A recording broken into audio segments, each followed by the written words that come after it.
Assalamualaikum warahmatullahi wabarakatuh. Alhamdulillah wa syukurillah wa la hawla wa la quwata illa billah. Salatu wassalamu ala rasulillah wa ala alihi wa ashabihi wa atba'ihi wa mawalah. Raditu billahi rabba bil islami dina wa muhammadin nabiyya wa rasulah.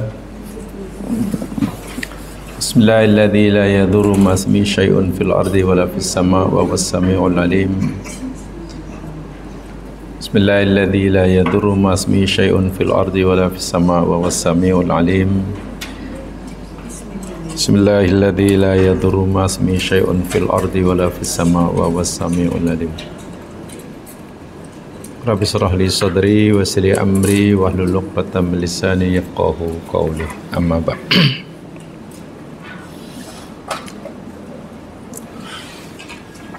Muslimin muslimat jamaah yang dirahmati Allah sekalian, insyaallah kita akan teruskan siri tadabbur kita Suratul Furqan, dan selesai sudah kajian kita tentang sifat-sifat yang perlu dimiliki oleh mereka yang bergelar ibadur rahman, hamba-hamba Allah yang sentiasa dilimpahkan pada mereka rahmat dan kasih sayangnya. Ada 12 sifat semuanya. Mulai daripada yang pertama, mempunyai gaya hidup di dunia penuh dengan sopan santun, tawaduk, jauh daripada sifat bongkak dan angkuh, sombong dan takabur. Hinggalah sifat yang ke-12, kemuncaknya memohon kebahagiaan bagi dirinya, kebahagiaan, kebaikan bagi pasangan hidupnya, kebaikan bagi zuriat keturunannya, dan juga kemuncaknya agar Allah menjadikan mereka sebagai imam, pemimpin, teladan bagi orang-orang yang bertakwa. Bukan sekadar memohon kepada Allah agar mereka dijadikan oleh Allah sebagai hamba yang bertakwa, tapi mereka memohon pada Allah agar dijadikan pemimpin, ketua, imam bagi muttaqin. Tentu tidak perlu kita mengulangi uraian tentang apa dan siapa itu muttaqin. Seperti mana yang telah saya sampaikan minggu lepas, bahawa dalam Al-Quran hanya disebut 2 kali sahaja perkataan qurratu a'yun. 2 kali sahaja. Di dalam Al-Quran hanya 2 kali sahaja disebut kalimat qurratu a'yun. Pertama dalam ayat ini, ayat 74 surah Al-Furqan, yang ianya menjadi sifat bagi pasangan hidup dan juga anak cucu, zuriat dan keturunan. Sementara yang kedua, qurratu a'yun, disebutkan oleh Allah Subhanahu wa taala dalam surah As-Sajdah ayat 17, merujuk kepada sifat nikmat-nikmat yang Allah sediakan bagi hamba-hambanya yang soleh di syurga kelak. Jadi kalau qurratu a'yun dalam surah Al-Furqan sifat bagi pasangan hidup dan dzurriyyat semasa di dunia, qurratu a'yun yang kedua sifat bagi nikmat Allah yang Allah sediakan bagi hamba yang saleh di syurga kelak.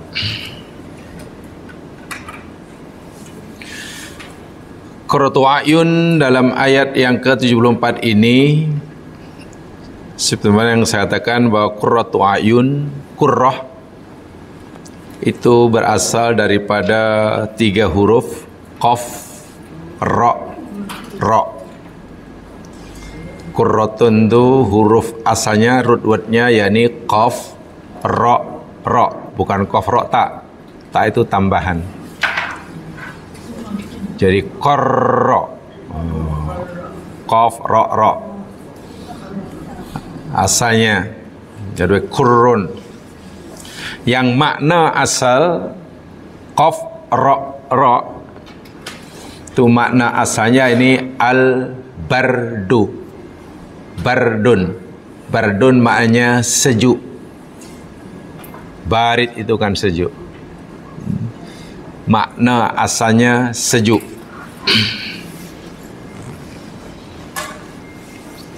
Jadi qurratu a'yun ia merujuk kepada air yang sejuk yang menitik yang keluar daripada mata.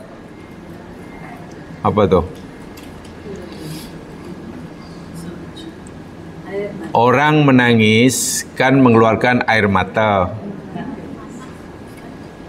Air mata yang keluar daripada mata yang orang menangis ini ada 2. Yang satu terasa panas, yang satu sojuk.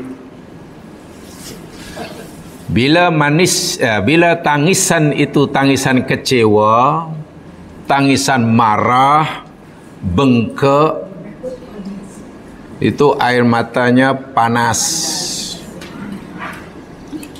Tapi kalau tangisan itu tangisan bahagia, tangisan bahagia.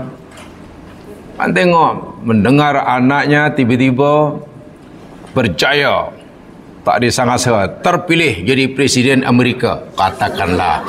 Wahal orang payah jaras, menangis-nangis. Itu bukan nangis kecewa, bukan nangis marah, tapi nangis bahagia. Nah, tangisan bahagia ini dalam Al-Quran, air yang keluar dari mata itu sejuk. Kalau tengok dari segi zahirnya sama aja lah. Orang menangis kerana sedih ke, nangis kerana bahagia ke, sama. Tapi Al-Quran benar-benar bahasa mukjizat. Tangisan seseorang yang air mata yang keluar darinya itu bardun, itu maknanya pasti tangisan bahagia yang tak mampu diungkapkan dengan perkataan, tapi hanya mampu diekspresikan dengan tetesan air mata kebahagiaan. Lama tak jumpa kawan, jumpa menangis. Jumpa menangis, pisah menangis. Tak tahulah. Maklum kawan yang sangat dirindui, nangis. Tapi kalau jumpa kawan lama yang bermusuh bertahun-tahun, wah nangis juga. Ini nangis qurratu a'yun yang pertama. Jadi susah nak digambarkan, susah. Saya ini memang bahasa yang sangat tinggi.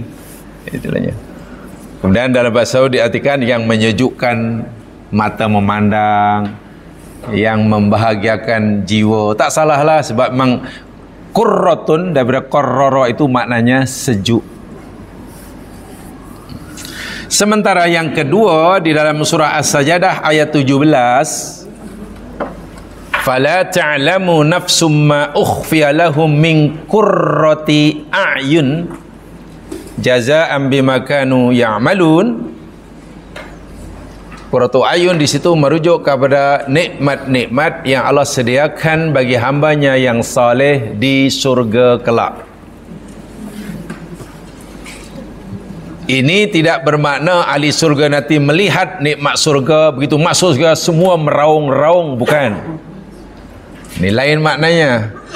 Bukan menangis lagi.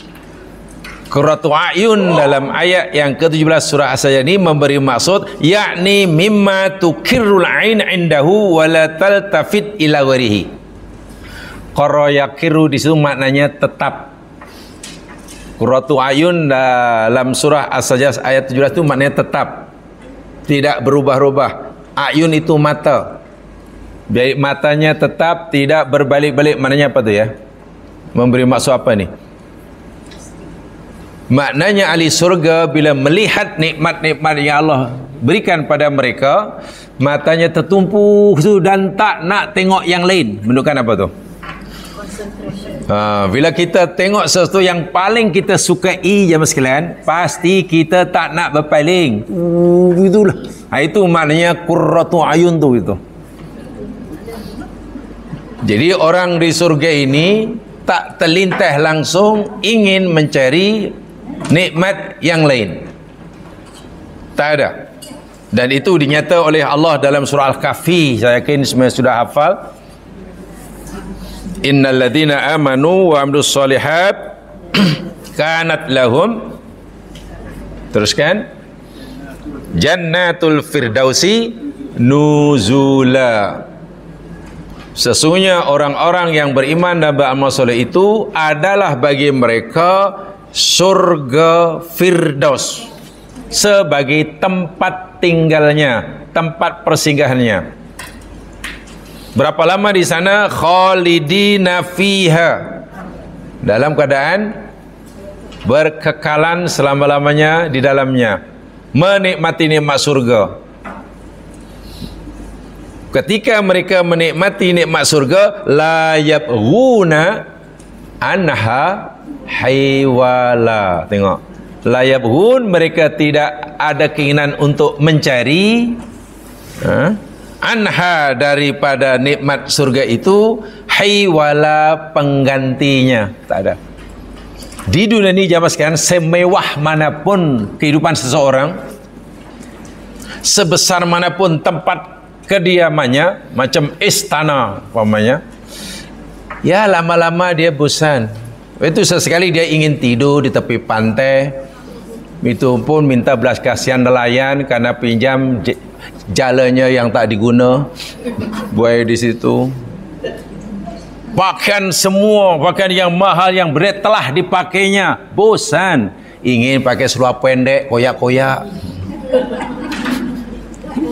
Makanan tersedap termahal telah dinikmatinya, tapi bosan, ingin tukar, cari jagung bako, maka sambil berbaring di atas pasir. Maknanya nikmat dunia ini semewah manapun, senikmat manapun, pasti ingin mencari yang lain. Surga tak ada. La yabhuna ani hawala. Mata ahli surga hanya tubuh itu je, dah tak terlintas yang lain dah. Itu makna qurratu ayun dalam surah As-Sajdah ayat 17. Yang qurratu ayun ayat yang saya pelajari yang saya katakan tadi. Jadi hanya 2 kali sahaja kalimah qurratu ayun disebutkan dalam Al-Quran, yang mempunyai makna yang sedikit berbeza. Kesimpulan daripada sifat yang ke-12 ini jemaah sekalian, bermakna ibadur rahman itu orang yang amat mengambil berat tentang keselamatan dirinya, keselamatan pasangan hidupnya, dan keselamatan anak cucu cicit piutnya daripada api neraka. Itu sifat ibadur rahman, berusaha bersungguh-sungguh macam mana agar dirinya tidak disentuh oleh api neraka. Demikian juga ahli keluarganya, tidak rela melihat orang yang di bawah jagaannya semasa di dunia tersentuh api neraka kelak. Sebab itu bila tengok pasangan hidupnya, bila tengok anak cucunya melakukan perkara-perkara yang menyimpang, menyeleweng daripada syariat, segera diingatkan. Itu tanda ibadur rahman. Itu tanda betapa sayangnya dia kepada pasangannya. Minggu lepas saya nyatakan, jika jamaah sekalian ingin tahu seberapa besar cinta pasangan jamaah, bila jamaah sebagai isteri ingin mengetahui berapa besar kasih sayang suami kepada dirinya, jika jamaah sebagai suami ingin mengetahui beberapa besar cintrong istrinya kepadanya, oh, cintrong tu atas cinta, cinta tu biasa, mubalahnya cintrong. Macam mana nak kena tahu seberapa besar? Lihatlah seberapa besar ia mengambil berat, ia prihatin, ia peduli dengan akhirat kita. Jika pasangan kita mengambil berat tentang kehidupan akhirat kita, kita bengkok, ia luruskan. Kita lupa, ia ingatkan. Kita salah, ia betulkan. Begitulah. Kita tersesat, ia tunjuk jalan yang lurus. Kalau pasangan itu mengambil berat dalam hal akhirat kita, yakinlah kita bahwa dia benar-benar mencintai kita. Kerana dia berusaha bersungguh-sungguh menjaga kita seperti itu, agar kita tidak masuk neraka. Dia mahu kita hidup bersamanya di surga kelak. Itulah cinta yang sebenar. Tapi kadang-kadang penilaiannya tidak begitu. Oh, pasangan saya cukup cinta saya. Apa yang saya nak dibagi? Apa yang saya nak dibagi? Kun fayakun. Saya punya azimat. Kun aja ada. Kun. Itu bukan saya buat apa pun dia tak kisah. Woi, saya suka petuah punya pasangan itu. Itu bukan petuah. Dia kita buat apa pun dia tak kisah. Mau apa pun, minta apa pun. Itu bukan sayang, mah. Itu menjerumuskan. Iya. Kalau sayang betul, tengok. Ia mengambil berat atau tidak tentang agama kita. Dia segera mendegur kita atau biarkan kita jika kita terlanjur buat salah. Sebab kesalahan yang kita lakukan kan menyebabkan kita disentuh api neraka. Bahasa mudahnya, ketika dia melihat kita tersentuh api neraka, dia tengok aja atau dia segera menolong. Kalau dia segera menolong, mana ini sayang kita. Kalau dia tengok, tak apalah, teruskan ya, terus. Saya suka. Itu memang menjahanamkan lah. Ini ya mas sekalian. Dan inilah makna sifat yang ke-12 ini. Jadi bila pasangan kita, suami kepada isteri atau isteri suaminya, ya, terus sentiasa rajin mengingatkan kita bila kita lupa, meluruskan kita bila kita bengkok, membetulkan kita bila kita silap, bersyukurlah. Karena dia mau meneruskan kehidupannya bukan hanya bersama di dunia tapi juga di akhirat. Ku anfusakum wa ahlikum naro. Itu kunci dia. Dan pasti akan dipertemukan di surga kalau itu dilakukan. Tapi kalau masing-masing tak kisah, tak apa lagi macam ni, buat suka hati. Kawan dah melanggar agama dibiarkan, kawan tak ni pasangan tak buat perintah dibiarkan. Ya. Tapi janjinya luar biasa. Tak apa. Jika aku mati dahulu, kan ku tunggu di pintu surga. Dia surga mana? Surga mana dia ngadu? Di dunia pun tak saling menjaga daripada neraka. Dia kata, jika aku mati dahulu, aku tunggu di pintu surga. Surga mana kayaknya? Dia ingat surga tu panggung wayang apa? Allahu Akbar. Dan kita alhamdulillah masih diberi peluang hingga saat ini. Jadi tolong dijaga itu. Dijaga itu. Karena boleh jadi usaha kita yang sedikit tetapi maknanya, manfaatnya sangat besar bagi kita, selagi kita diberi peluang.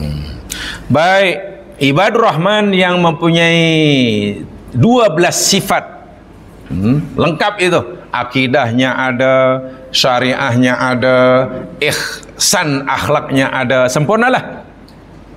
Baru dengan 12 sifat itu, apa balasan yang Allah janjikan buat mereka? Ayat 75. A'udzu billahi minasy syaithanir rajim. Ulaika yujzaunal ghurfata bima sabaru wa yulqawna fiha tahiyyatan wa salama. Ulaika, orang-orang itu, yujzaun, mereka akan diberi balasan jaza. Balasannya yakni berupa al-ghurfah. Ya, makna biasa bilik lah. Tapi kalau nanti di taman bilik malah tak menarik pula. Lah, ganjarannya rupanya bagi bilik je. Saya ingat istana. Rupanya bilik je. Sebab itu saya tak payah terjemahkan bilik lah. Nanti kita tafsirkan aja apa makna ghurfah. Bima sabaru, dengan sebab mereka sabar. Ma itu ma zaidah, tidak ada artinya. Ma tidak perlu diartikan karena tidak punya arti, namanya ma zaidah. Tetapi ada fungsinya. Ma dengan fi'il madhi selepasnya, sabaru, itu dianggap segi masdar. Jadi terjemahannya bima sabaru boleh diterjemahkan dengan sebab mereka telah bersabar, atau diterjemahkan dengan sebab kesabaran mereka. Jadi boleh jadi masdar, jadi fi'il pun boleh, jadi isim pun boleh. Namanya ma masdariyah. Yang kedua balasannya wa yulaqaun, dan mereka diberikan atau dialu-alukan, disambut, fiha, di dalam ghurfah, tahiyatan, dengan tahiyat, wassalaman, dan dengan salaman. Baik, pertama ya mas sekalian, ini ganjaran ya. Dan dahulu pernah saya katakan bahwa al jaza min jinsil amal.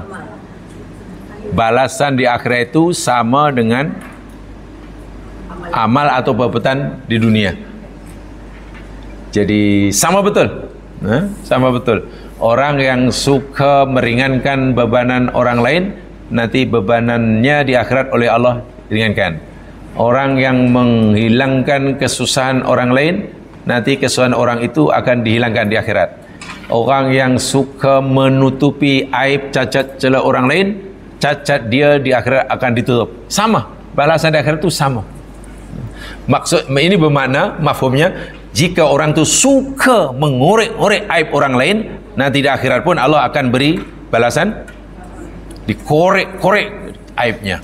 Kan nanya tu. Waliyadzubillah. Balasannya ini, ulaika, orang-orang itu. Digunakan ulaika ni isim isyarat lil ba'id. Isim isyarah lil ba'id, jauh. Orang-orang itu. Allah tak kata orang-orang ini. Ya. Bukan gunakan haulai. Kalau haulai orang-orang ini, ulaika orang itu, jauh.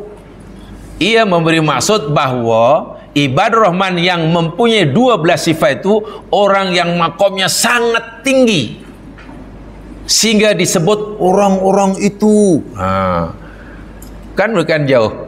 Menunjukkan makom mereka ini sangatlah tingginya, disebut ulaika, bukan haulai.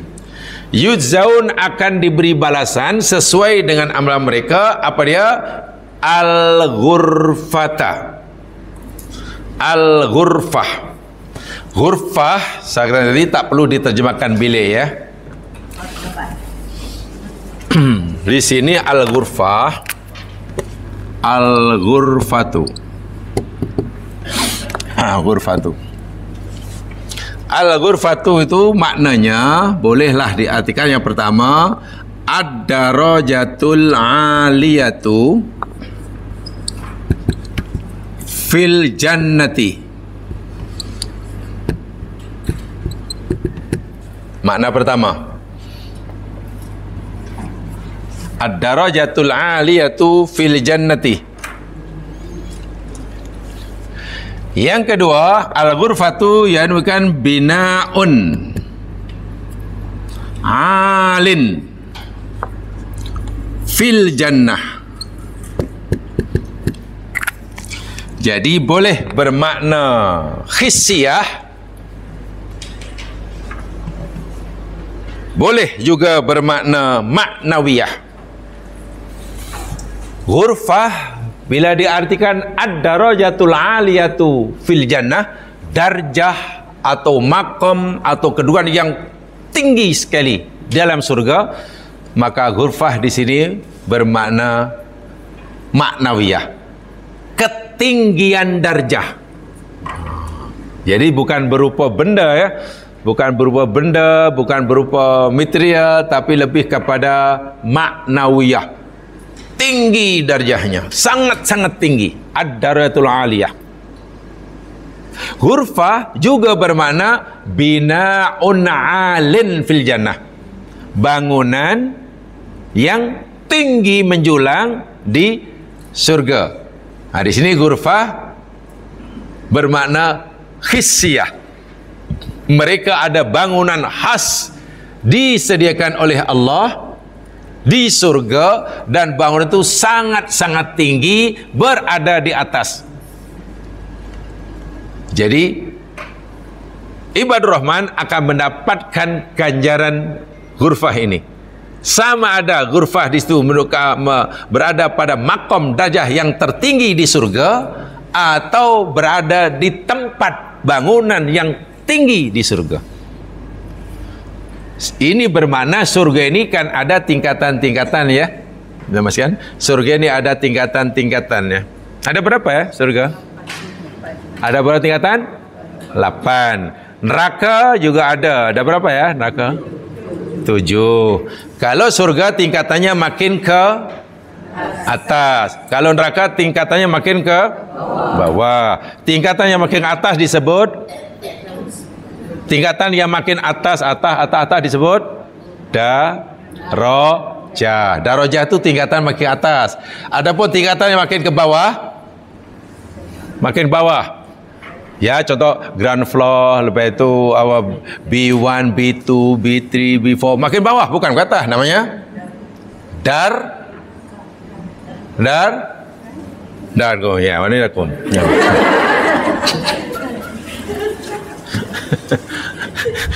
Tak jelas, suaranya tak jelas. Tingkatan yang makin ke atas, makin atas namanya darajatun. Ini surga. Neraka bukan makin ke atas. Ke atas mana permukaan lah. Makin bawah, makin B1, B2, sampailah ke dasar dia. Ya, kalau yang makin ke bawah itu namanya darkun. Darkun. Jadi orang masuk surga makin ke atas, mana makin mulia lah. Para anbiya wal mursalin teratas lah, paling atas. Jannatul Firdaus. Itu pun Jannatul Firdaus itu masih ada tingkatan-tingkatan.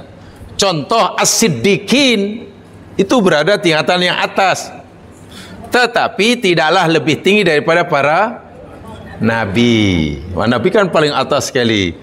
Bawahnya siddiqin. Bawah siddiqin syuhada. Bawah syuhada solihin. Itu sampai paling bawah di surga ya Mas Iran. Orang solihin itu berada jauh paling bawah. Kenapa? Dahulu pernah saya katakan, yakni solihin, orang solihun, orang yang soleh. Kan? Dalam dahulu pernah saya katakan, solihun yakni adna, darajatun najati.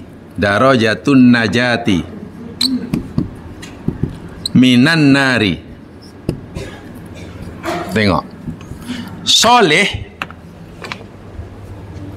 tingkatan soleh atau orang yang soleh itu sebenarnya adna darajatin najati minan nar.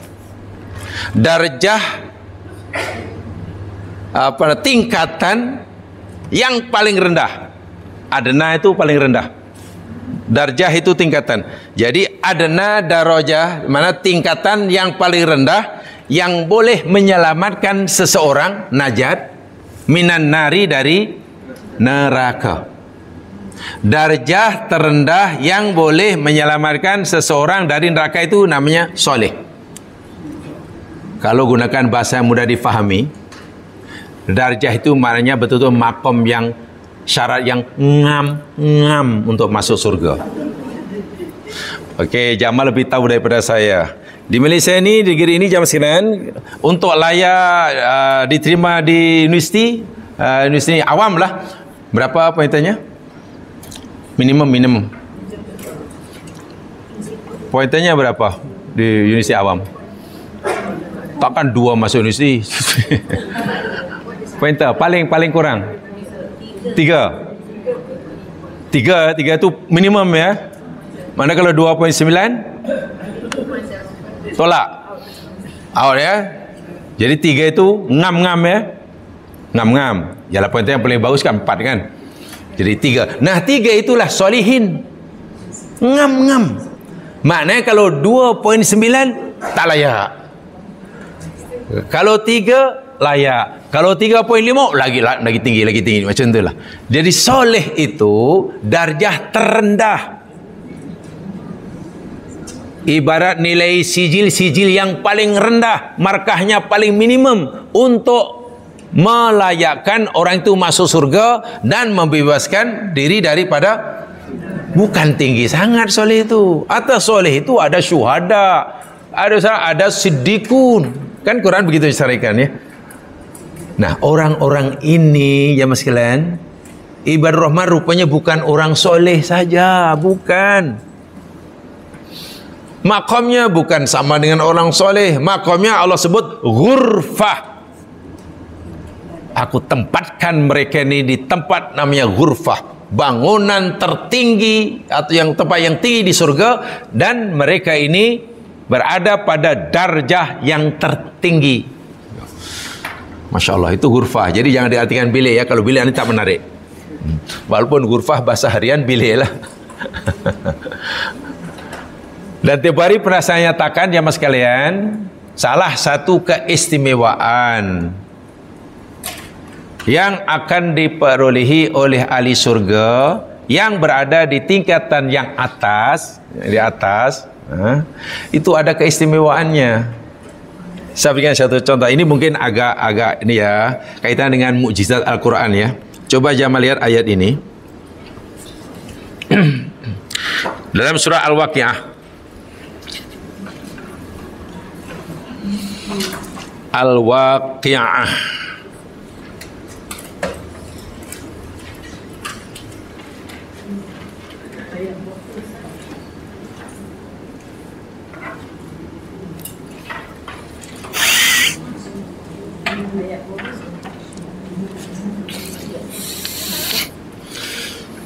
Kejap. Mereka mukarrabun. Al-Waqi'ah ayat yang ke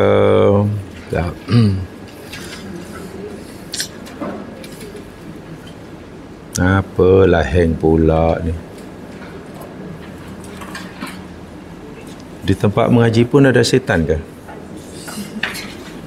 Apa hang ada setan?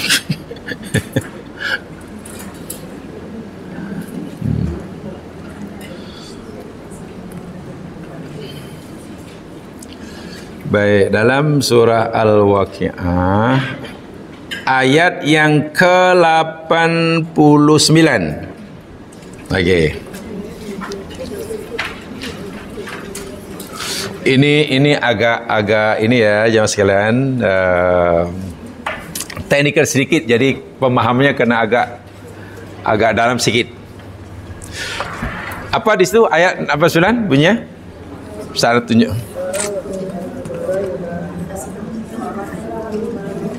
Farauhu wa raihanu wa jannatu na'im. Itu balasan yang Allah sediakan buat siapa ya? Ayat 89 itu balasan yang Allah sediakan buat siapa? Ayat sebelumnya manusia di akhirat itu ada 3 golongan, 3 kumpulan. Satu al-muqarrabun, betul? 2 ashabul yamin, 3 ashabus shimal. 3 saja.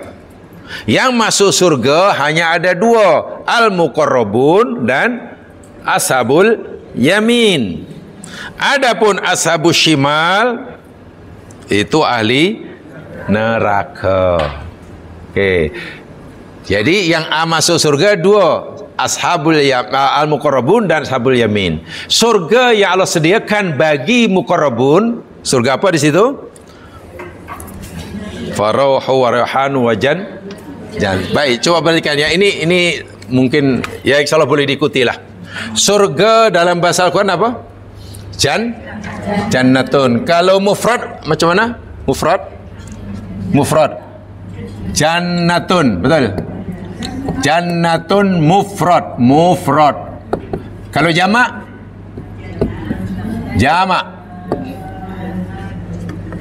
Tambah aja alif dan ta panjang.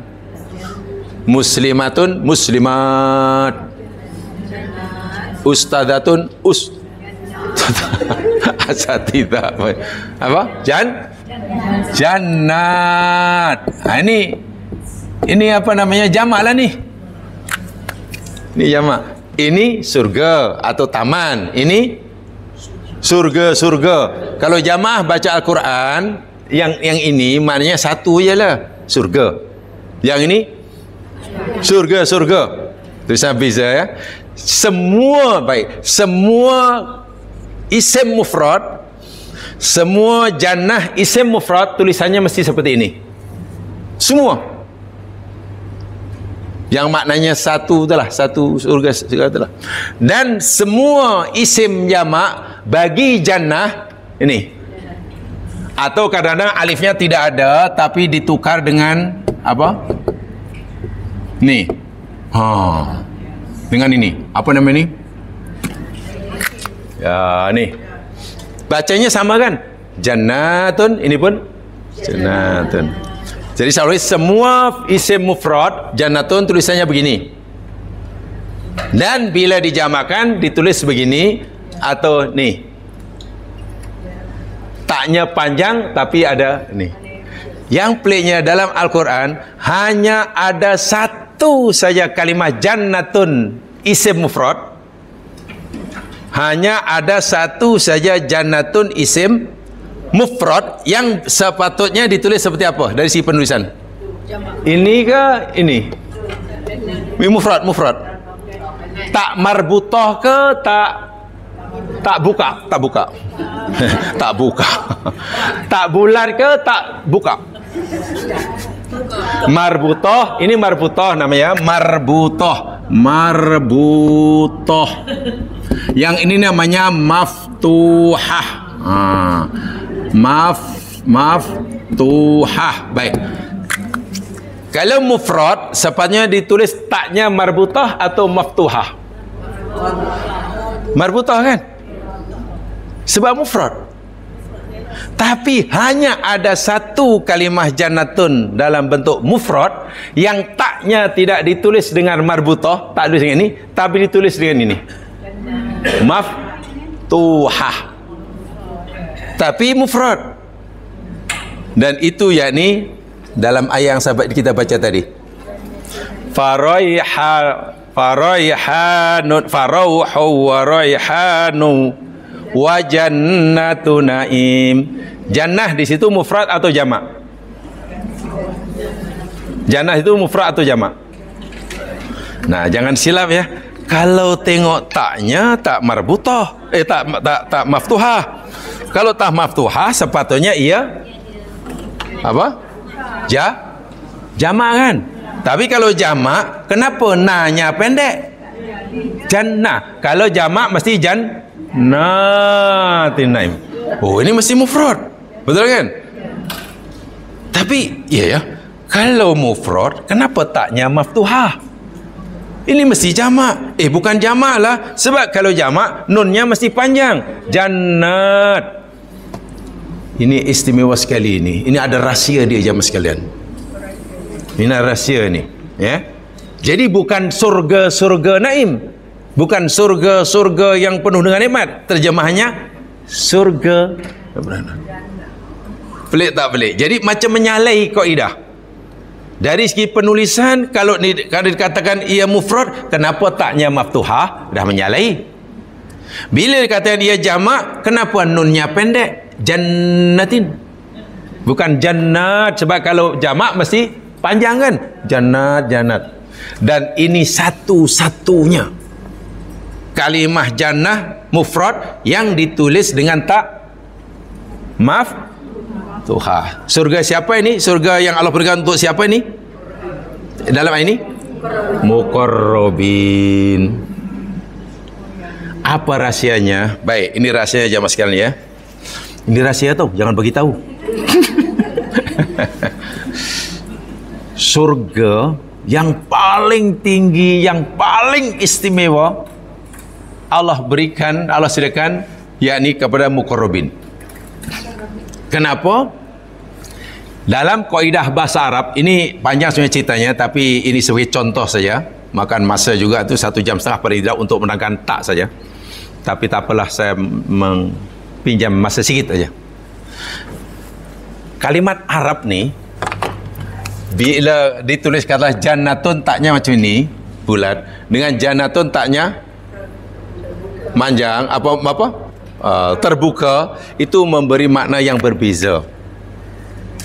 Yang contoh, kalau saya tulis rahmatun, taknya begini kan? Betul? Rahmatun. Tapi ada dalam Quran rahmatun ditulis macam ni, rahmatun. Dibaca sama. Rahmatu. Terjemahannya sama. Kenapa penulisannya berbeza? Contohnya ini dalam surah Maryam, ayat kedua surah Maryam, dzikru rahmati rabbika. Ini tanya macam ni. Satu di antara rasanya, bila rahmatun ditulis dengan tak bulat, itu rahmat yang masih tersembunyi. Rahmat yang masih tersembunyi, rahmat yang masih kita harapkan, masih di sisi Allah, dan kita mohon kepada Allah agar rahmatnya yang masih di sisi Allah itu Allah turunkan. Adapun jika Quran kata rahmat dengan tak terbuka, itu merujuk pada rahmat yang sudah yang sudah diperlihatkan, yang sudah ditunjukkan. Sebab itu Allah kata undur ila rahmatillah, lihatlah oleh kamu akan rahmat Allah yang Allah turunkan pada kamu.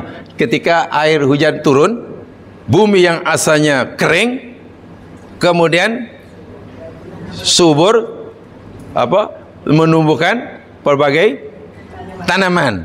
Tumbuhnya pelbagai tanaman itu yakni kesan rahmat Allah. Itu rahmat Allah yang sudah boleh dilihat atau belum? Nih kesan manfaat turunnya hujan. Kita dah boleh lihat? Boleh disaksi? Karena rahmat itu sudah boleh disaksikan dan dirasai, maka rahmatnya ditulis seperti ini, terbuka.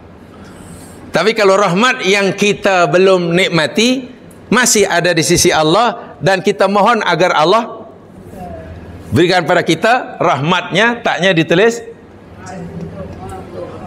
ini, Rabbana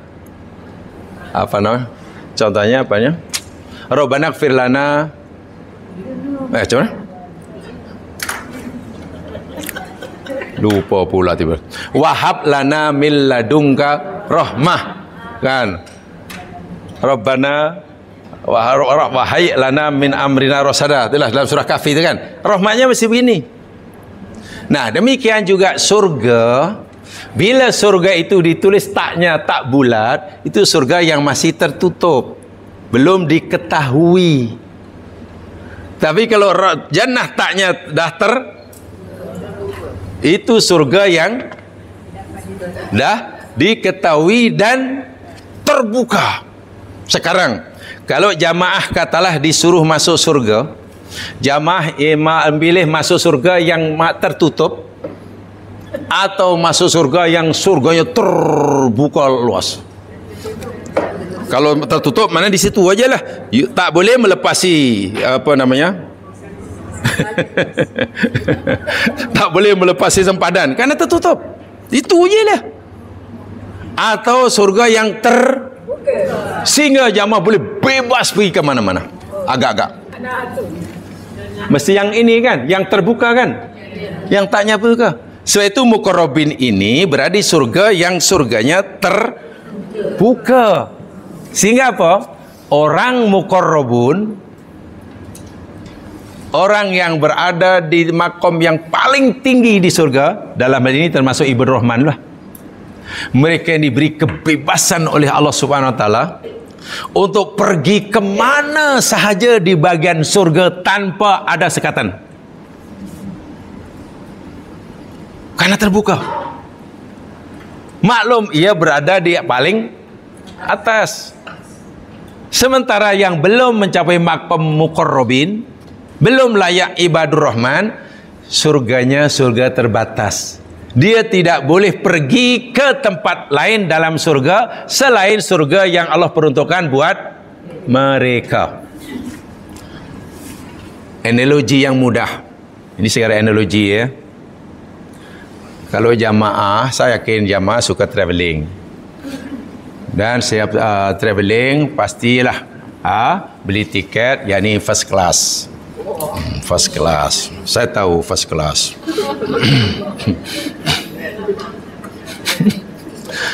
Orang yang pergi ke mana naik kapal terbang first class umpamanya, ya namanya first class, betul layanannya istimewa kan?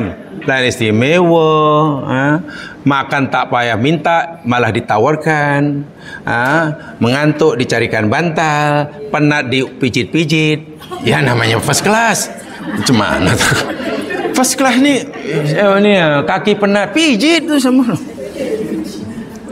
Biliknya pun tengok, Masya Allah, antara first class dengan ekonomi, dengan yang apa, ada langsir dan ada penjaganya kan.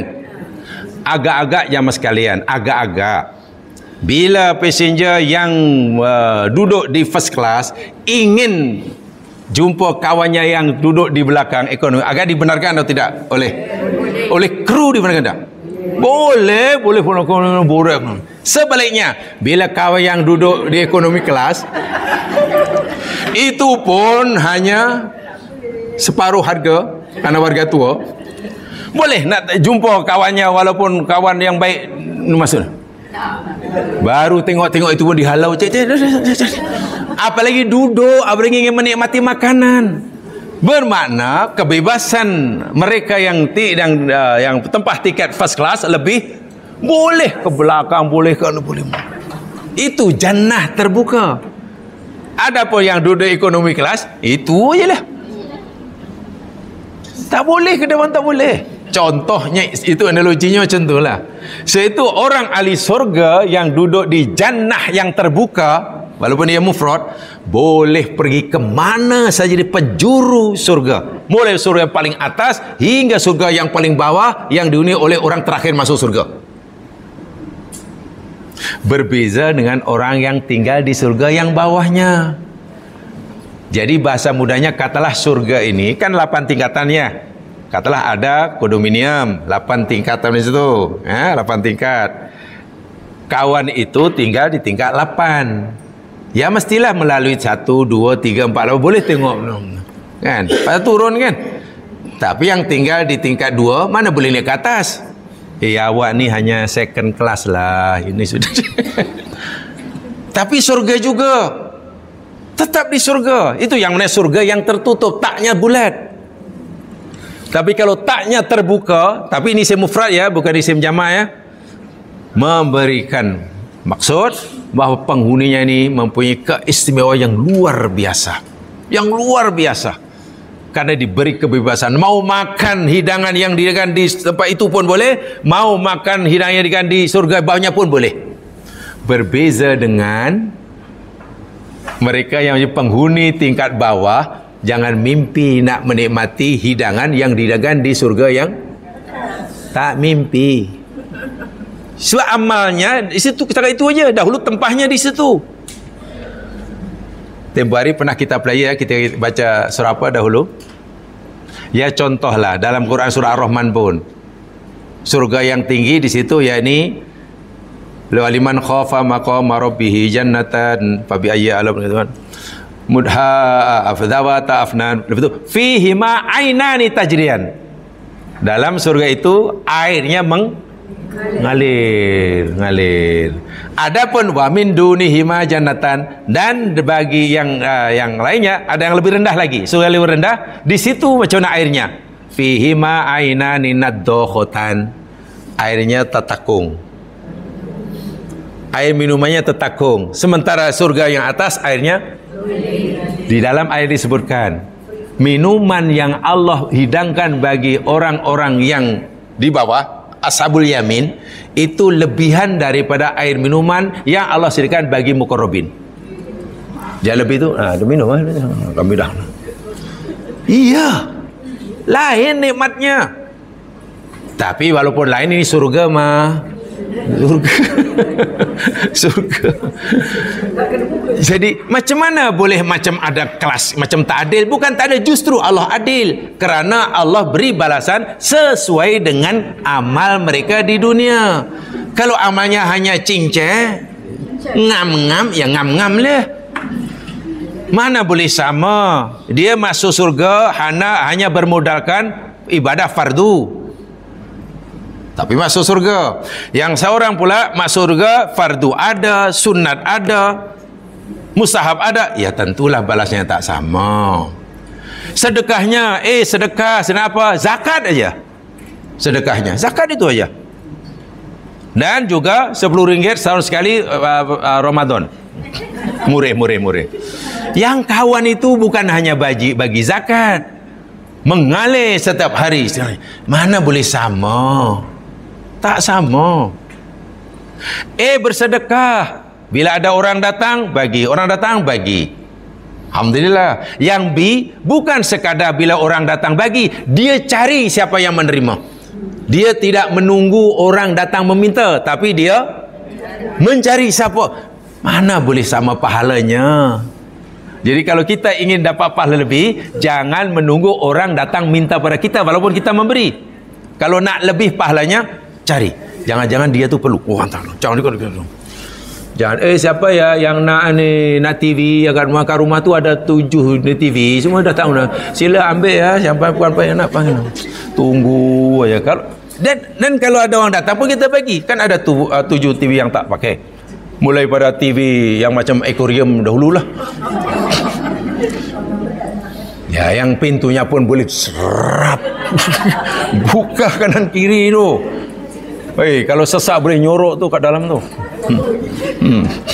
Yang channel hanya ada satu itu je. Mana pakai remote? Remote-nya pakai kayu, tekan dari jauh.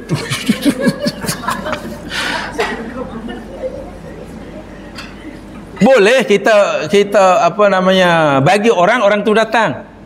Tapi kalau kita nak pahala lebih, agak-agak si kakak tu yang nak, kita bawa ke rumahnya. Itu lagi.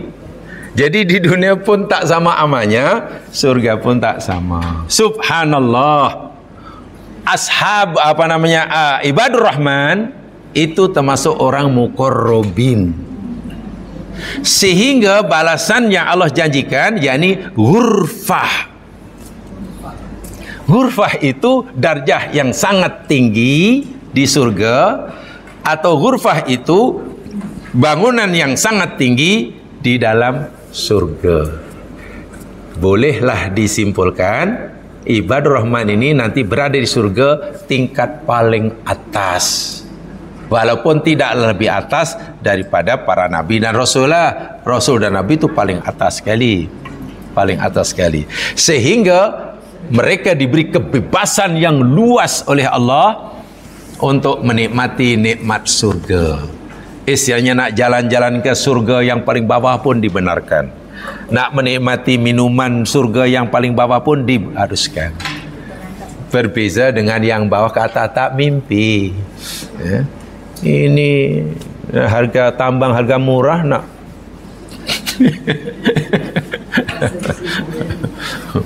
Mana tak boleh tak sama ya. Masya Allah. Itu dia ghurfah. Ghurfah dan apa ya? Itu satu. Kata Imam Atta, salah seorang wasi namanya Imam Atta. Atta itu mana apa ya? Tahu mana Atta? Atta. Kalau orang Melayu jadi Atta namanya. Atta. Atta. Ain, to, alif, hamzah. Pemberian. Saya ada kawan dahulu masa kerja Perak namanya Atta'ullah. Atta'illah. Dipanggil Atta. Mana anugerah Allah lah tu. Yuridu ghurafad dur wa zabarjud wa yaqut fil jannah. Ghurfah bukan sekadar bangunan yang menjulang tinggi di surga yang paling tinggi, bahkan bahan yang Allah gunakan untuk membina ghurfah itu, kata Imam Atta, yakni terbuat daripada zabarjad, yakut. Apa tu? Ini tak ada jual maknanya di apa pohkong tak ni. Pohkong tak jual. Pohkong hanya jual mah kan. Kita paling tinggi apa ya? Belian kan. Ini dah peringkat zabarjad, yakut, lu'lu', marjan. Jadi apa ya? Ya tinggilah. Maknanya bahan materialnya pun sangat mulia, sangat mulia. Dan dinyatakan juga oleh Allah Subhanahu wa taala, jamaah sekalian, lihat ya ayat yang lain untuk kita dapat bandingan. Surah Az-Zumar ayat 20. Coba lihat.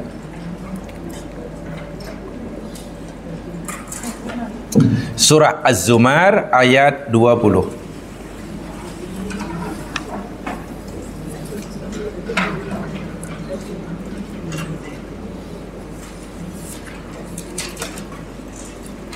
Lakinil ladzina ittaqaw rabbahum lahum ghurafum min fawqiha ghurafum mabniyah tajri min tahtiha al-anhar wa'dallah la yukhlifullahu al-mi'ad. Lakin tetapi alladzina, orang-orang yang ittaqau, mereka bertakwa, rabbahum, akan Tuhan mereka. Bagi orang-orang yang bertakwa itu lahum, bagi mereka ghurafun. Ghuraf ni jamak daripada ghurfah ya. Ghurfah mufrad, jamaknya ghuraf. Ya karena ramai kan? Karena ramai. Ghurafun. Min fauqiha ghuraf mabniyah. Di atasnya ada lagi ghuraf mabniyah. Oh, Masya Allah. Jadi ghuraf yang bertingkat-tingkat. Di atasnya ada ghuraf lagi. Di atas lagi. Tajri min tahtihal anhar. Mengalir dari bawahnya sungai-sungai. Wa'dallahi, sebagai janji Allah. La yukhlifullahul mi'ad. Allah tidak mungkir akan janjinya. Baik, ini menarik. Orang yang bertakwa, Allah kata bagi mereka ghuraf. Ghuraf itu jamak daripada ghurfah. Bila huruf. Tapi dalam surah Al-Furqan ini, ibadur rahman, Allah kata mereka diberi sana ghurfah. Satu saja. Apa nih maknanya nih ya? Orang yang bertakwa ada ghuraf. Sementara orang yang ibadur rahman bagi mereka ghurfah, mufrad. Adakah bermakna kalau ibadah Rahman itu dapat satu bilik lepas tu berkongsi ramai-ramai? Sementara orang yang bertakwa itu punya banyak bilik. Jadi justru sebaliknya, kalimat ghurfah dalam bentuk mufrad sebagai balasan yang Allah sediakan bagi ibadah Rahman itu menunjukkan tiap seorang daripada mereka itu dapat satu. Itulah. Setiap seorang daripada ibadah Rahman, kalau ibadah Rahman itu katalah ada 1.000, setiap seorang dapat huruf. Mufradnya disebut mufrad itu karena menunjukkan bahwa tiap-tiap seorang dapat satu huruf. Mufrad. Itu luar biasa tuh. Tapi jamaah tak perlulah difikirkan ala dunia. Kalau seorang itu besar tinggi pula tak sepi ke? Ni ada nampak macam jemu pula, kesepian pula. Dah. Di surga ini tak ada penderitaan, tak ada kesedihan, tak ada kesepian, tak ada dengki, tak ada jemu, tak ada itu. Tak ada rasa malasnya nak pergi, penat lah, jauh lah, tak ada. Di surga ini tidak ada istilah jauh bagi ahli surga. Jadi bila nak pergi jauh lah, penat lah, lain kali je lah. Itu dunia mah. Ingat tak pernah saya sampaikan nikmat dunia ini jamaah sekalian, walaupun banyak contoh, katalah jamaah punya dusun buah-buahan, dan di dusun itu banyak jenis macam-macam buah-buahan, luas dusunnya ya mungkin 10 ekar. Bila kita nak petik katalah buah pulasan, kita pasti bergerak mendekati pulasan tersebut kan, bergerak mendekatinya. Tanpa kita sedari, ketika kita mendekati buah pulasan, kita sedang menjauhkan diri daripada buah jambu. Betul? Lalu kita pergi lagi, dekat nak petik buah jambu, dekat buah jambu. Ketika kita mendekati buah jambu, kita sedang menjauh daripada buah pisang. Betul kan? Kalau nikmat dunia begitu kan? Dahlah untuk mendapatkannya kita mesti bergerak mendekatinya. Ketika kita mendekati satu-satu buah, makna kita sedang menjauh daripada buah-buah yang lain. Itu nikmat dunia, itu buah-buahan dunia. Kalau itu walaupun banyak, kita penat ataupun letih. Nak dapatkan buah-buah di dunia itu penat atau letih? Ya penat lah, dahlah bergerak. Lepas itu Allah jauh pula lah, penat jemaah sekalian. Karena kita yang bergerak. Ini berbeza dengan nikmat surga, buah-buahan di surga. Kalau kita nak tahu macam mana sifat, rupa buah-buahan di surga, jangan melihat surah Ar-Rahman. Yang saya sampaikan ini Al-Quran semuanya jemaah sekalian ya.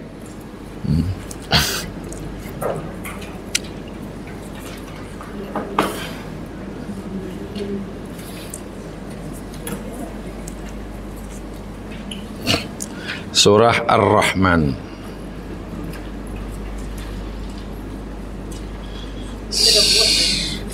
Dulu sudah buat kan? Ar-Rahman sudah ditafsirkan kan?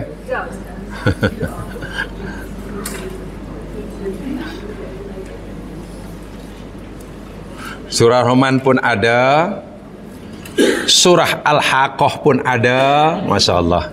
Surah Al-Insan pun ada. Woi, banyak ya. Jadi ada tiga. Jadi saya tunjukkan surah Ar-Rahman dahulu.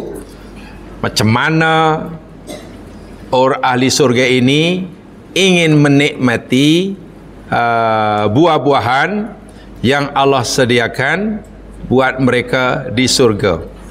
Penat atau tidak penat mereka. Lihat surah Ar-Rahman ayat yang ke-54.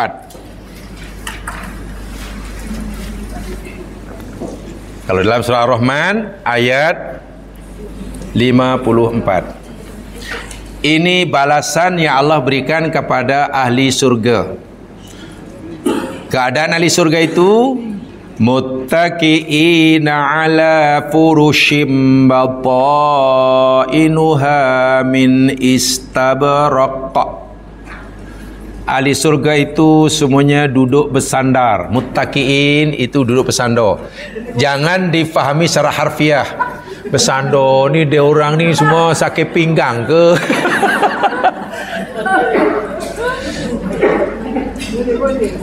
Duduk bersandar ni jamaah sekalian, ini adalah isyarat, ini kiasan bagi kehidupan yang sangat-sangat santai, relax, duduk sandar. Tak ada kerja, bukan agaknya sakit pinggang lah orang ni. Bahagia, santai, tak ada tekanan, tak ada kerja, tak ada apa, santai. Jangan difahami semua duduk bersandar, tak boring ke? Malahnya lah. Itu dia. Ala furushin, duduk bersandar di atas furush. Furush itu firosh. Mufrad firosh jamnya furush. Yang sebenarnya firosh ni yakni ni orang Arab pakai ya, ini budaya Arab. Biasanya dia nak beli cushion dalam rumah itu kan apa, sofa yang panjang-panjang itulah. Panjang yang ada sandar itu apa namanya? Kita tak ada lah, kita biasanya sofa biasalah. Arab kan itu kan. Kadang duduk di bawah macam di lantai, bukan tinggi tapi semua ada sandar sampai contoh. Makan pun sampai gini aja. Nah itu kursi panjang atau tempat duduk yang panjang, baku panjang yang ada sandaran tuh. Yang duduk tuh ya macam sofa begitulah. Itu bahasa harian, yang terbuat sofa panjang tadi terbuat batainuha, dalamnya. Batain itu pada perkataan batin itu yang dalam. Di dalamnya dalam sofa itu min istabraq, terbuat daripada sutra yang apa tuh? Istibraq, yang tebal. Maknanya dalamnya saja sutra tebal, luarnya jamaah beli tilam mahal sungguh. Dalamnya apa? Bambu besi. Tak apa-apa kalau dibuka. Luar bukan main cantik, mahal. Kalau tengok dalam, menyesal aku beli. Itu tilam dunia. Di surga dalamnya pun terbuat daripada sutra. Agaknya luarnya, tangan luarnya pula. Apa? Masya Allah. Itu satu. Wajana, jana itu memetik. Jana yajni itu memetik, petik namanya. Maknanya buah lah, ini untuk buah jani. Al jannatain, daripada dua kebun, maksudnya yakni buah-buahan yang ada di kebun itu. Danin, apa nama danin? Dari dekat. Cemana ya? Surga itu luas. Tetapi penghuninya bila inginkan buah-buahan, dia memetiknya bukan perlu berjalan mendekati buah tadi, mendekati. Allahu Akbar walillahil hamd. Memang susah untuk kita bayangkan. Tak boleh. Ini alam akhirat, macam mana kita nak bayangkan? Nak bayangkan alam kubur pun susah. Itu surah Ar-Rahman. Lepas itu tengok surah Al-Insan. Surah Al-Insan, surah 76. Surah 76 ayat yang ke-14. Ketika Allah cerita tentang ahli surga juga. Bagaimana mereka menikmati buah-buahan di surga. Wadaniyatan alaihim dhilaluha. Wadaniyatan, dan dekat, dalam keadaan dekat. Alaihim, atas mereka, menutupi mereka, dhilaluha, bayang-bayangnya. Jadi sentiasa redup di surga. Panas pun tidak, sejuk pun tidak. Bahasa mudahnya, cuacanya sentiasa sederhana. Kata panas pun tidak, sejuk pun tidak. Kalau panas sangat kan perlukan aircon. Kalau sejuk sangat perlukan heater. Surga aircon tak ada, heater tak ada. Karena itu sentiasa apa namanya? Sederhana. Wa dzullilat kutufuha tadlila. Allahu akbar. Dzullilat itu mana asalnya direndahkan, dimudahkan, dihinakan. Kutufuha memetiknya. Memetik buah-buah itu dimudahkan oleh dihinakan sehingga sangat mudah kerana buah-buahan itu didekatkan. Didekatkan. Itu dia. Apa namanya? Al-insan. Dah kan dalam surah Al-Haqqah lagi jelas sekali. Surah yang ke-69. Surah 69. Al-Haqqah. Oh, ini kalau satu napah ikut tajwid pula tak cukup nih. Al-Haqqatu mal-haqqatu wa ma adraka mal-haqqah. Semput ya mas kan. 3 ayat tu kalau satu napas semput. Salahnya tajwidnya betul lah. Mula ayat 21. Allah cerita penghuni surga. Fahuwa fi 'ishatir radiyah. Maka ahli surga itu berada di dalam kehidupan yang ridha, diridhoi. Masya Allah. Mereka ridha Allah, Allah pun ridha mereka. Fi jannatin 'aliyah. Berada di dalam surga yang tinggi, hurfah namanya. Qutufuha daniyah. Apa tu? Ya, buah-buah di surga itu memetiknya daniyah. Dekat. Jadi susah kita nak gambarkan di dunia saya tadi. Kalau kita nak petik buah di kebun kita kena pergi mendekatinya. Penat itu. Ketika kita mendekati satu jenis buah, kita sedang menjauhkan diri daripada buah yang lain. Itu dunia. Penat.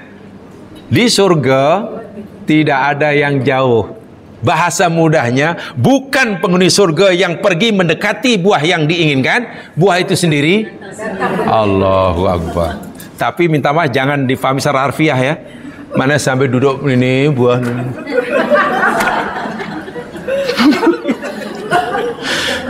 Pembantu pula anjing raon nasi tuangkan minuman dan minum.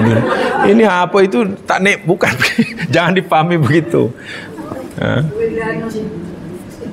Kata guru saya dahulu di pondok, tapi bahasa tinggi sangat jadi kalau salah faham nanti malah susah. Dia kata begini, sangat-sangat tinggi bahasanya. Jadi ulasannya panjang lalu kesimpulan terakhir. Di surga ini, murid-murid sekalian, kata Pak Kiai itu. Orang di surga ini tak pergi kemana-mana, tapi boleh berada di mana-mana. Coba kan bingung kita. Bingung kita memahami. Ahli surga ini tak pergi kemana-mana, tapi boleh berada di pening tu. Tapi sebenarnya diulas panjang lebar lah. Itu bahasa tinggi sangat lah. Tapi memang betul lah. Tapi kita tak boleh bayangkan macam mana. Tak pergi ke mana-mana tapi boleh berada di macam mana ya. Jadi tidak ada istilah you tengok kawan jauh lah, penat lah. Ini dunia. Penat yang semalam pun belum hilang. Masya Allah. Jadi kalau orang berada di surga yang paling tinggi, contohnya ibadur Rahman, jangan fikir kemudian malas nak tengok sana karena jauh. Tak ada istilah jauh. Semuanya daniyah. Lagi pula kepantasan bergerak ahli surga ini taklah macam kepantasan mereka semasa di dunia. Di dunia kelajuan kita bergerak ni berapa sangatlah. Ya paling laju kalau punya jalan kaki berapa 1 jam? 1 jam berapa? 60 km sejam. Berjalan kaki. Wah, laju tu.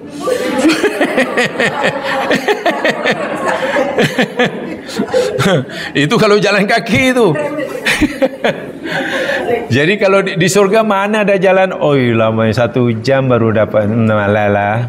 Sedang jauhnya tu 1 bilion kilometer. Malalah tak larat. Laju perjalanan di surga di jam sekian. Ya, sangat-sangat pantas. Sehingga tidak boleh lagi diukur dengan kadar dunia. Sebab itu bab surga, bab neraka, nikmat surga, siksa neraka itu semua kita tidak perlu terlalu menggunakan, memeras akal fikiran kita untuk memahaminya. Kita hanya perlu meyakini dan mengimani. Itu saja. Katakan saja bila cerita tentang ayat surga, ayat itu amantu billah, sudah. Saat nak fikirkan pun tak sampai pula fikiran kita. Apalagi Nabi memberitahu kita, surga itu, surga dan isinya itu, mala ainun ra'at. Tidak ada mata manusia yang pernah melihatnya. Wala udhunun sami'at. Dan tidak ada telinga manusia yang pernah mendengar beritanya. Wala khatara ala qalbi bashar. Surga itu yakni tempat atau nikmat yang hati manusia tak mampu nak membayangkannya. Wa ma khatara fi balik fal jannatu laisat kadzalik. Apa saja yang terlintas dalam hati kita, surga seperti itu, surga tidak seperti itu. Jadi kan sia-sia. Kita bayangkan surga, oh surga itu akhirnya seperti itu. Tidak. Jawapannya tak seperti itu. Jadi ya, apa yang kita angan-angankan tentang surga, surga tidak seperti itu. Yaitu surga bukan untuk difikirkan, bukan untuk kita hayalkan, tapi untuk diimani dan dipercaya. Itu saja. Sebab kalau kita fikirkan nanti malah tidak menarik. Percayalah. Malah tidak menarik kalau kita fikirkan, kita logikan. Di surga Allah sediakan yakni apa namanya, buahnya ini, kemudian ada buah pisang tandanya. Tandang pisang katanya. Alah, saya ni alergik makan pisang. Nak makan pisang tunggu masuk surga. Pakai gelang emas kanan kiri. Kalau sebut gelang emas, nanti toke pokong tak minat masuk surga. Pakai baju sutra warna hijau. La ilaha illallah. Jangan di itu. Habis macam mana nak memahami ayat-ayat sampai itu? Pisang lah, emas lah, perak lah, sutra lah. Nah, kita cara meyakini yakni Allah, nikmat surga dengan nikmat dunia ada persamaan. Persamaannya dari segi nama. Namanya saja sama. Di sini namanya pisang, di sana pun ada pisang, tapi hakikatnya berbeza. Sudah. Sama dari segi nama. Dan itu ada dalam surah Al-Baqarah. Kullama ruziku minha min thamaratin qalu hadza ma ruzikna min qabl. Setiap kali ahli surga diberikan rezeki oleh Allah berupa buah-buahan, ahli surga berkata, ini macam yang pernah kita dapat dahulu. Ini samalah tu. Tapi lain, nama saja sama, tapi hakikatnya tapi. Jadi kalau sebut mah, ya bukan mah yang ada sekarang lah. Kalau pisang bukan pisang yang tandan-tandan, itu bukan. Lain. Itu juga hanya perlu diyakini. Semakin kita fikirkan malah tidak menarik. Ya menarik macam mana? Makanannya pisang. Pakai gelang emas sampai ke siku. Coba macam mana?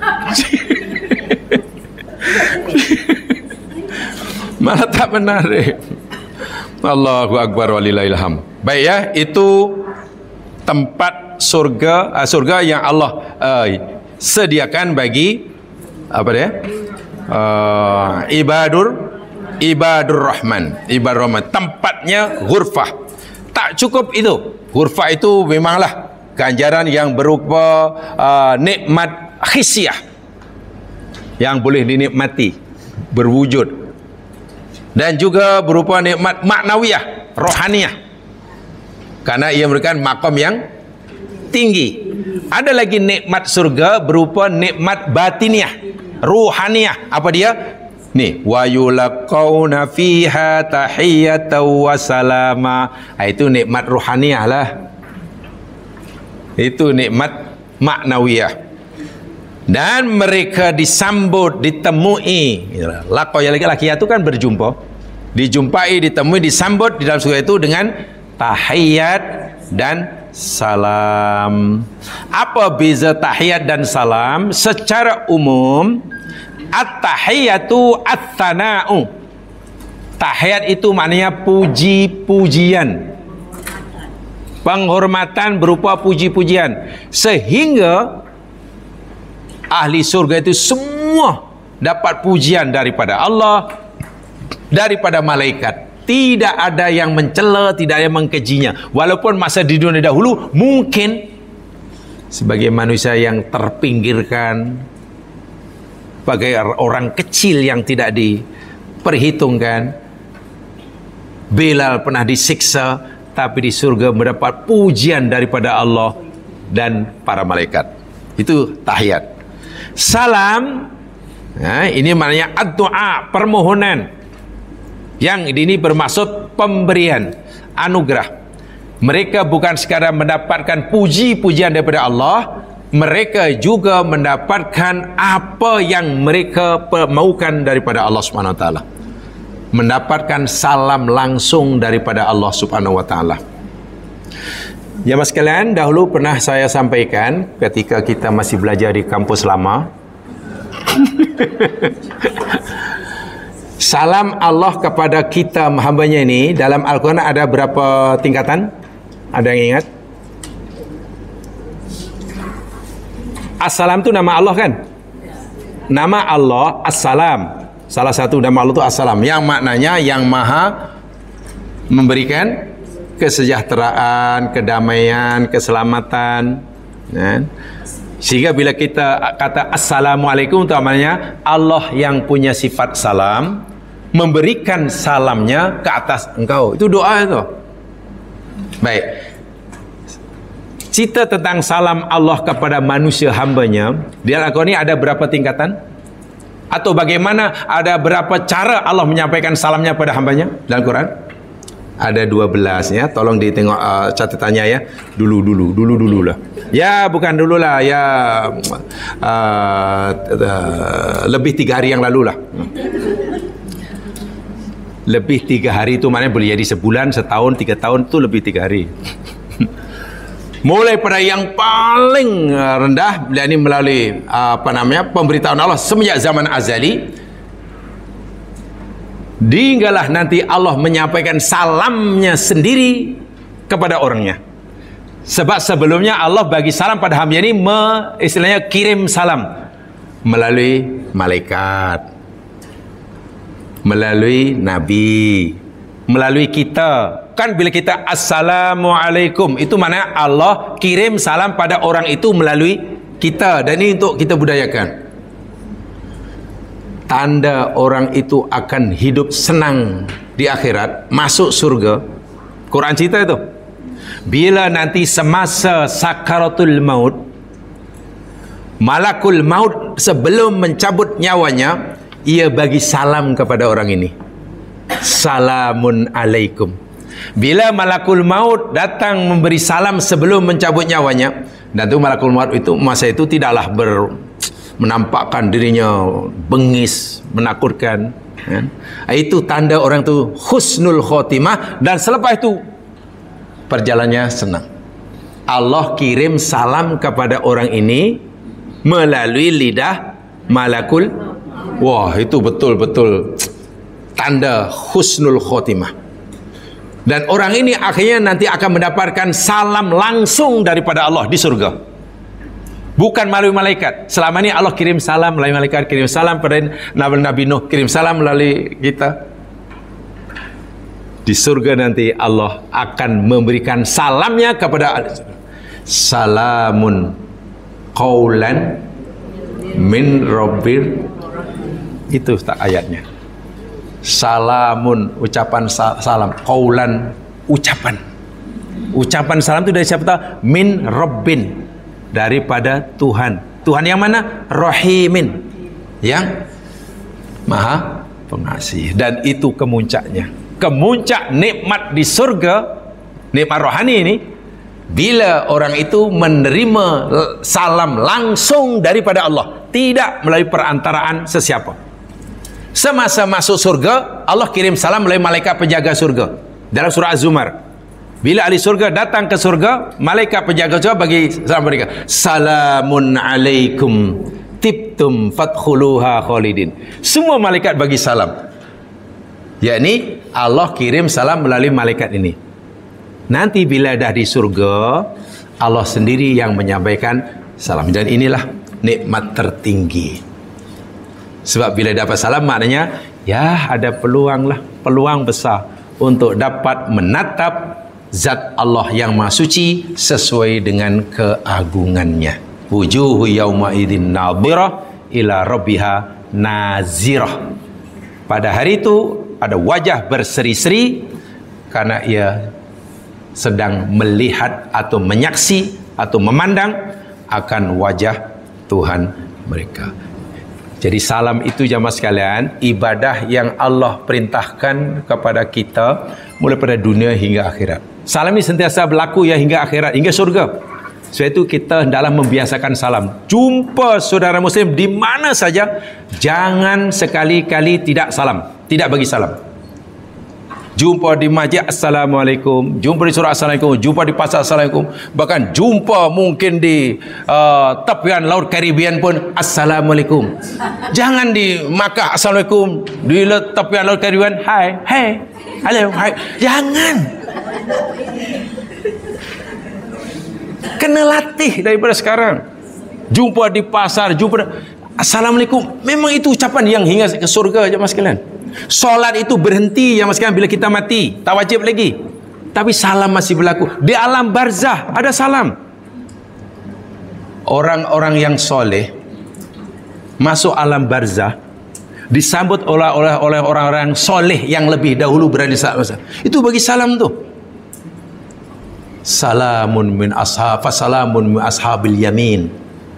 Gulungan-gulungan kanan memberi salam menyambutnya. Bayangkan ketika hidup sentiasa memberikan salam. Semasa mati malakul maut bagi salam sebelum mencabut nyawanya. Masuk alam barzah disambut oleh penghuni kubur yang calon ahli surga dengan salam.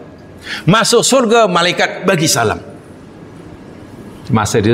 Dan setelah menjadi ahli surga, Allah sendiri akan.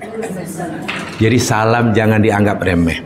Jangan diubah dengan hai, jangan. Macam Assalamualaikum. Apa itu cerita yang tak apalah. Assalamualaikum. Macam mana apa buat di sini boleh. Jangan jangan tak patut. Ini tempat macam ni takkan patut. Salam ini Allahu Akbar. Jangan ditukar ya mungkin dengan bahasa apa pun ucapan selamat pagi. Kalau iyalah selamat pagi yang didoakan selamat, nanti petang jangan-jangan tak selamat. Tapi kalau assalamualaikum jangan tukar. Jangan tukar. Orang Islam sebenarnya tak boleh tukar. Nabi kata, bila kamu ingin masuk surga pertama, ya, yakni it'am. Apa tu?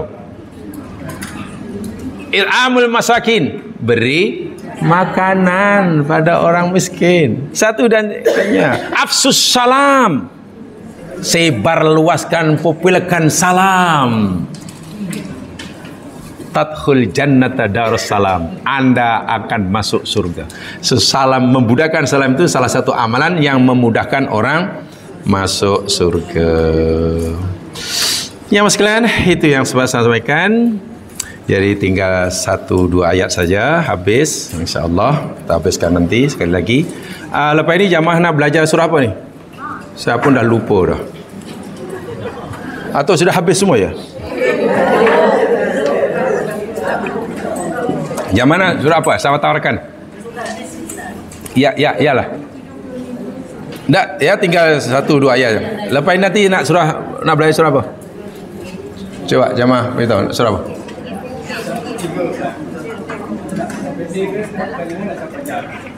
Terpulang. Nak terpulang. Yang penting belajar. Sorry? Al-Hujurat. Ada lagi yang sudah itu. Hujurat macam sudah.